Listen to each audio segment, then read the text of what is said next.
Hello there, my name is Sherry Simpson, your transformational life coach.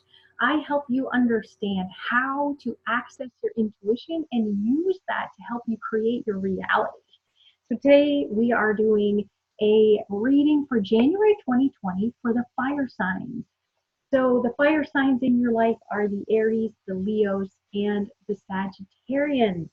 And while I was shuffling some cards for you and tapping into your energy, the fertility card pulled and jumped out. I'm just going to set the timer here to 11 minutes and 11 seconds so I don't spend all day reading for you. Here is the fertility card that jumped out. So January 2020, we are ending a whole decade. We are ending a 3 universal year and moving into a 4 universal year. In the 4 universal year, the 2020 is all about relationships. It's about what you're creating. So this is telling you in January that you are birthing something. You are extremely fertile and you need to sort of decide what it is that you want to birth, what it is that you want to create, what it is that you want to grow for the rest of the year. Let's see if there's more cards that come through, and then we'll tap into some of the major areas of life.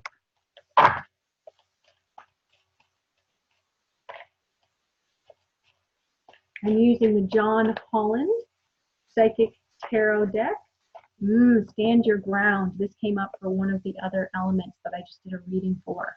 So this is the deck that I'm using, John Holland Psychic Tarot deck. Love his cards. And stand your ground. Sevens are all about connecting to something greater than yourself. Obviously, this person is very strong and very powerful. Obviously, you need to set some boundaries in your life and know that you have more help. Know that you can call in the help of spirit guides, ascended masters, loved ones, ancestors, and beyond. So know that spiritually, it's time for you. Oh, I'm also hearing that if you are connecting in with spirit guides and intuition and wisdom, and they're sort of getting pesky and telling you what to do, and it's sort of getting annoying, stand your ground with your spirit guides as well. You get to decide when you open up conversation and when you close it. You get to decide who you're talking to and who you're not willing to talk to. So make sure you set that boundary. What I'm also hearing is, in order to make it easier for you to clear your energy, what I use is a conduit guide. So I have a conduit guide named Jacob. When I'm doing these kinds of things, I'll say, Jacob, come to me now. Please open up a conduit for the person, for the community, for the energy, whatever it is that he's opening a community or a conduit for.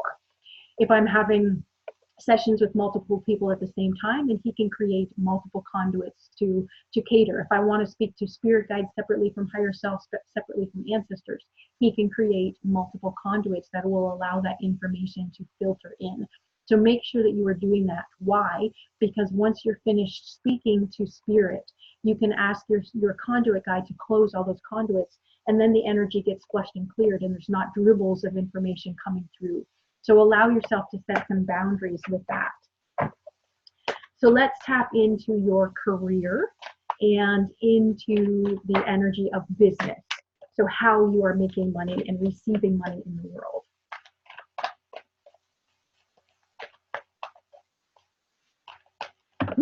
Here we go. Shadow, interesting.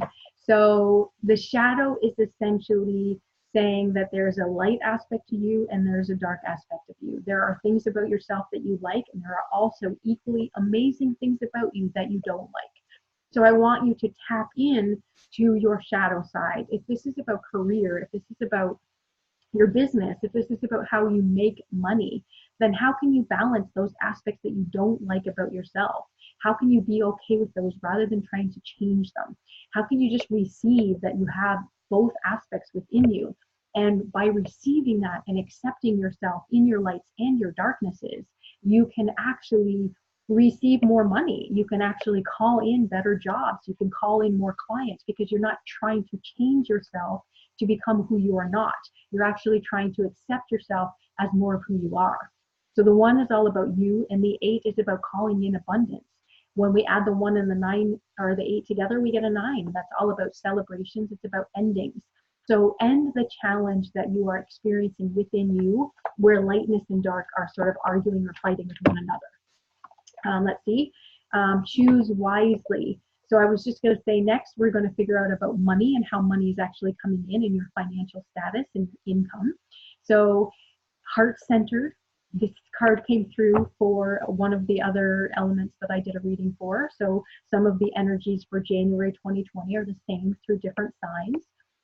So this is a heart piece card. It's a 7, and we have a 7 card already where you had to set some boundaries with your spirit guides.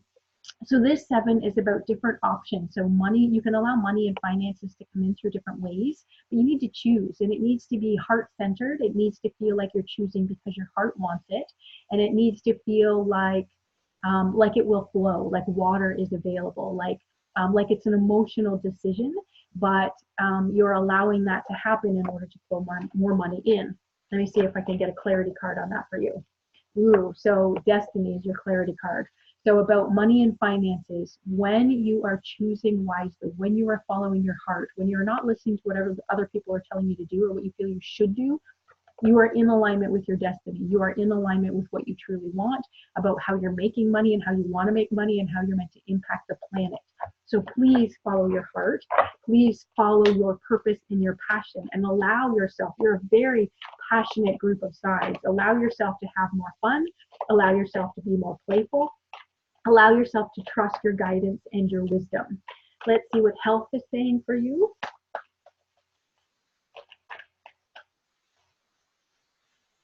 Whoop, that one. Couple, we got 3. All right, so health, mental conflict. What I'm hearing or what I'm sort of seeing is a piece of you really wanting to do physical activity and a piece of you not wanting to do that at all. So for you, you have a lot of energy as fire signs. So you want to be able to use up all of that energy or else you can't sleep. So you need to be physically active in some way. And so a piece of you may be mentally conflicted about exercise and about health. You may be thinking you should do some things and you're not actually following through. You need to get clear on what really serves you and just follow through and act on that. Make it passionate, add music, do whatever you need to do in order to make whatever this is feel fun and playful for you. Doing this, it looks like, will actually help you to transform. It is time for you to transition out of something that was and into a new aspect of yourself. So allow yourself to do that in terms of your health. The 1 means it's all about you, and the 13 is all about purpose. And when we combine it, it's a 4 universal year next year, and 1 and 13 adds to 4. It's about being very foundational, very grounded, very balanced, very harmonious, and really just taking actions that are in alignment with who you are and what you want. This card came up in one of the other readings as well, the sacrifice card. So a lot of times we feel like, we're talking about health right now, we feel like exercising or eating well, we have to actually sacrifice what we're doing right now. So maybe we can't have the ice cream, or maybe we can't just sit on the couch at night. We have to actually create some physical activity during our day. So what this is saying is a piece of you is actually sacrificing your health by not following what you know is so good for you and what you will really love in terms of playfulness and enjoyment if you actually do it. So if you haven't been sleeping well, then you need some more physical activity. If you haven't felt like creativity is working properly for you, you need some physical activity. So allow yourself to reframe how you may be sacrificing yourself and your time and really transition and change that in January. Let's tap into how your relationships have been.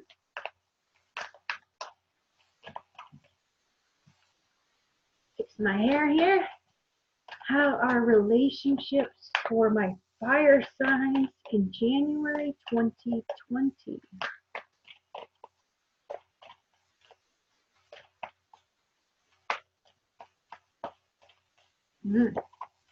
Ooh. Spirit, wisdom, connected. So relationships are about connecting. Relationships are about following higher guidance. Let's see if there's any more wisdom about that. So if your spirit guides and your intuition is telling you not to connect in a certain relationship, then you want to follow that guidance, or you want to ask for more wisdom about that guidance. So if some of your relationships, this card again came up in one of the other readings, if some of your relationships have been challenging, know that the challenge is not as big as it may seem. and the obstacle is not as big as it may seem, and that you can transition things more easily than you think. You have higher guidance. So number 7 was about calling on something greater than yourself. These orbs are telling me that you have higher guidance, and that the jump to get what you want in relationships is not as big as you think it is. And it's absolutely possible. You just need to transition some aspect of your thoughts and trust your intuition a little bit more in order to call that in. Let me see if I can get one more card to clarify. Awareness. This card came up again. So there's definitely some patterns in January. So this is about you being aware of your intuition and aware of what it's telling you to do and aware of when you're not listening to it. So allowing yourself to really access intuition, to connect with intuition, and to follow it as best you can. I'm going to pull through a numerology card and see if there's any wisdom there for you. That came out really quickly. Domestic harmony, very interesting because we were just talking about relationships. So domestic harmony, we have a 4 in here, which is about balance and harmony. Very, very foundational, very action taking. And the 6 is about nurturing. So you want to find ways to take action that will create balance and create nurturing and nourishment for yourself and for others in terms of January 2020. I'm also going to call forward for you here a card from the Archangel Oracle cards deck. Let's see what the Archangels want to share with you today. For January 2020 for my fire signs. That one. Nurture. I love it because I was just talking about the 6 here being about nurturing and nourishment. So nurture. Archangel Gabriel says, as you nurture a child, you nurture your own inner child. Both activities are important for you right now. So if there are any children, any grandchildren, any friends who are kids, almost time to end us here, then do some nurturing. And if you have aspects from your past, situations when you were a child or a teenager even, or into your early 20s that you haven't revealed, do some forgiveness work, do some inner child work. The way that I do that is I call upon my higher self, and I imagine that I'm walking up this path as higher self, and I call myself in at a certain age, and I have a conversation between higher self and myself at that age. And I ask, are you sad? Are you happy? What do you need? Can you help me do this in my life? Can I give you a gift that shows my love and adoration for you? So you're having this communication with higher self and with your inner child aspect. And then what you can imagine is that you're giving them a gift and you're letting them play, or you're letting them have whatever they didn't experience as a child. And then you as the adult gets to experience that as well. So then the inner child aspect of you gets put into your heart center, and they become an aspect of you, and you're feeling more solid. You're reclaiming an aspect of you because you've healed something from the past. Very good process. Let me know if you have any comments or questions, or if you need help with a process like that. If you're looking for a card reading, or if you're looking for a session working with a coach, I'd be more than happy to give you a free session to discuss how you can work with me further. So I love doing these readings for you. I hope they are extremely beneficial. If you have any comments or questions, let me know. Namaste.